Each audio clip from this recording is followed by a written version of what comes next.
इस वीडियो में हम रेशियो एंड प्रपोर्शन अनुपात तथा समानुपात वाले प्रश्नों को सॉल्व करना सीखेंगे। इस वीडियो में हमने कुछ बेसिक क्वेश्चन लिया है जिसको बनाने का हम बहुत ही आसान तरीका सीखने वाले हैं, जिससे आप काफी कम समय में ऐसे क्वेश्चन को सॉल्व कर पाएंगे। तो चलिए वीडियो को शुरू करते हैं। वीडियो को शुरू करने से पहले अगर आप हमारे चैनल पे नए हैं तो हमारे चैनल को सब्सक्राइब कर ले और बेल आइकन के ऑल पे क्लिक कर ले, ताकि आने वाले वीडियो का नोटिफिकेशन आपको मिलता रहे। अगर आप ये वीडियो फेसबुक पे देख रहे हैं तो हमारे फेसबुक पेज को फॉलो जरूर करें। ये हमारा पहला क्वेश्चन है, 7:9 में क्या जोड़ा जाए कि अनुपात 13:14 हो जाए। यहाँ पे एक रेशियो दिया गया है जो कि 7:9 है। बोला गया है कि इसमें कौन सी ऐसी संख्या है जो दोनों अनुपात में जोड़ दी जाए तो अनुपात क्या हो जाएगा, 13:14 हो जाएगा। जो अनुपात है, अनुपात को हम बटा में भी लिख सकते हैं, जैसे 7:9 को 7/9 भी लिख सकते हैं, 13:14 को 13/14 भी लिख सकते हैं। बोला गया है इस अनुपात में क्या जोड़ा जाए। मान लेते हैं कि हम इसमें x जोड़ दे रहे हैं, दोनों साइड हम x जोड़ देंगे तो ये बढ़ के हो जाता है 13:14। यहाँ पे अगर हम क्रॉस गुना करें तो 14 को इसमें गुना करेंगे, 14 सतह होता है 98 plus 14x equal to 13×9 plus 13x। उसके बाद x को हम एक साइड कर लेंगे, यहाँ पे 14x है माइनस 13x, प्लस में है तो यहाँ पे आकर माइनस में हो जाएगा, इक्वल टू 117 माइनस 98। यहाँ पे बचेगा x इक्वल टू 117 में से 98 को माइनस करने पे हमें मिलेगा 19। मतलब इस अनुपात में अगर हम 19 जोड़ दे, 17 में 19 जोड़ दे और 9 में 19 जोड़ दे तो यहाँ पे हमें अनुपात बढ़ के 13:14 मिल जाएगा। जैसे 7 में अगर 19 जोड़ते हैं तो 9×7 कितना होता है, 9×7 होता है 16 का 6, हाथ में 1 और 1 1 2 26। अनुपात इसमें अगर 9 जोड़ते हैं तो हमें यहाँ पे कितना मिलेगा, 28। 2 से इसे कटाएंगे, 2 एकम 2, 2 तिहाई 6, 2 एकम 2, 2 चौके 8, 13:14 आपको यहाँ से मिल जाएगा। तो इस तरह के क्वेश्चन पूछे जाते हैं। 19 हो जाएगा हमारा फाइनल आंसर, जो कि ऑप्शन बी में दिया गया है। तो ऑप्शन बी जो है वो हमारा सही आंसर हो जाएगा। तो अब हम बनाते हैं एक अगला प्रश्न।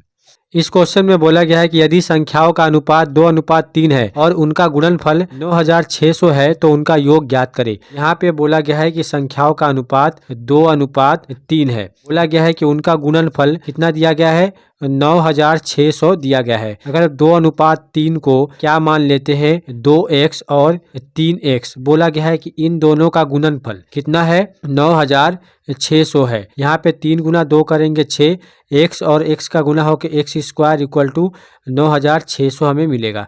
6 से कटाएंगे, 6 एकम 6, यहाँ पे 36, 6 छक्का 36 00। एक्स स्क्वायर के बराबर में क्या मिल जाएगा, 1600। तो x के बराबर में क्या मिल जाएगा, स्क्वायर वहां जाके रूट में बदल जाएगा, तो यहाँ पे 1600 के ऊपर रूट लगेगा, मतलब 40 हमें मिल जाएगा x का मान। x का मान हमें मिल जाएगा 40। बोला गया है कि उनका योग ज्ञात करे। इसका योग, संख्याओं का योग ज्ञात करे। एक है 2, दूसरा है 3, ये है अनुपात। 40 को हम क्या करेंगे, 2 में गुना करेंगे तो हमें यहाँ पे मिल जाएगा 80। ये एक संख्या है।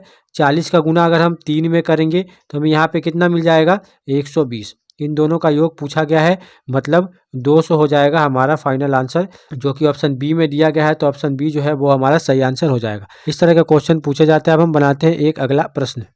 इस क्वेश्चन में बोला गया है कि 3 संख्याएं 3:4:5 के अनुपात में है। उनका HCF मतलब उनका मस 7 है। तो संख्याओं का योगफल कितना है। यहाँ पे अनुपात दिया गया है 3:4:5 और बोला गया है कि उनका HCF मतलब मसा कितना दिया गया है, 7 है। अगर आपको मसा और अनुपात दिया गया हो तो अनुपात में आप मसा का गुना करेंगे, आपको यहाँ पे संख्या मिल जाएगा। जैसे 7 का गुना 3 में करेंगे तो यहाँ पे हो जाएगा 21, 7 का गुना 4 में करेंगे तो हमें यहाँ पे मिल जाएगा 28, 7 का गुना 5 में करेंगे तो हमें यहाँ पे मिल जाएगा 35। इन तीनों का योग पूछा गया है। इन तीनों को जोड़ने पे हमें कितना मिलेगा, 84 मिलेगा। 84 हो जाएगा हमारा फाइनल आंसर, जो कि ऑप्शन सी में दिया गया है। तो ऑप्शन सी जो है वो हमारा सही आंसर हो जाएगा। तो इस तरह के क्वेश्चन आप इस मेथड से बहुत ही आसानी से सॉल्व कर सकते हैं। हम बनाते हैं एक अगला प्रश्न। इस क्वेश्चन में बोला गया है कि महिला तथा पुरुष के संख्या का अनुपात 2:3 है। यदि महिला 10% तथा पुरुष 30% बढ़ा दिए जाए तो नया अनुपात क्या होगा। यहाँ पे महिला और पुरुष का अनुपात दिया गया है कितना, 2:3 दिया गया है। बोला गया है कि महिला 10%, महिला ये है तो 2 में 10% बढ़ाएंगे, मतलब 110 बटा में 100 करेंगे। उसके बाद बोला गया है कि पुरुष 30%, मतलब इसमें 130 लिखेंगे बटा में 100। यहाँ पे 0 0 कट जाएगा, यहाँ पे 0 0 कट जाएगा, ये दोनों 10 आपस में कट जाएगा, 11 दूनी हो जाएगा 22 अनुपात 39। ये हो जाएगा हमारा फाइनल आंसर 22 अनुपात 39, जो कि ऑप्शन सी में दिया गया है। तो ऑप्शन सी जो है वो हमारा सही आंसर हो जाएगा। इस तरह के क्वेश्चन को आप ऐसे बना सकते हैं। अब हम बनाते हैं एक अगला प्रश्न। इस क्वेश्चन में बोला गया है कि राम, श्याम और मोनू के हिस्से का अनुपात 1/2 अनुपात 1/4 अनुपात 1/6 है। यदि राम का हिस्सा 1200 है तो कुल राशि ज्ञात करें। यहाँ पे अनुपात दिया गया है बटा में, 1/2 अनुपात 1/4 अनुपात 1/6, ये अनुपात दिया गया है। पर हम इसे क्या करेंगे, नॉर्मल अनुपात में बदल लेंगे। इसका हम लेंगे एलसीएम, मतलब लसा। लसा आएगा 12, 12 को 2 से डिवाइड करेंगे 6, 12 को 4 से डिवाइड करेंगे तो 3, 12 को 6 से डिवाइड करेंगे तो 2। तो हमें यहाँ पे अनुपात मिल जाएगा 6 अनुपात 3 अनुपात 2, ये हमें अनुपात मिल जाएगा। बोला गया है राम का हिस्सा 1200 है, राम का अनुपात इसमें कौन सा है, 6 है, तो 6 इक्वल टू हम 1200 रख सकते हैं। तो 1 इक्वल टू कितना होगा, 1200 बटा में 6, मतलब 200 होगा। इस 200 से हम क्वेश्चन को सॉल्व कर सकते हैं। राम का हमें पता है, श्याम का अगर निकालेंगे तो श्याम का रेशियो है 3, 3 में गुना करेंगे 200 का, मतलब 600। मोनू का रेशियो है 2, तो 2 में गुना करेंगे हम 200 का, तो हमें मिलेगा 400। और 1200 राम का है। इन तीनों का योग पूछा गया है, कुल राशि पूछी गई है। तो 1200, 600, 1800, 1800 और 400 2200, तो 2200 हो जाएगा हमारा फाइनल आंसर,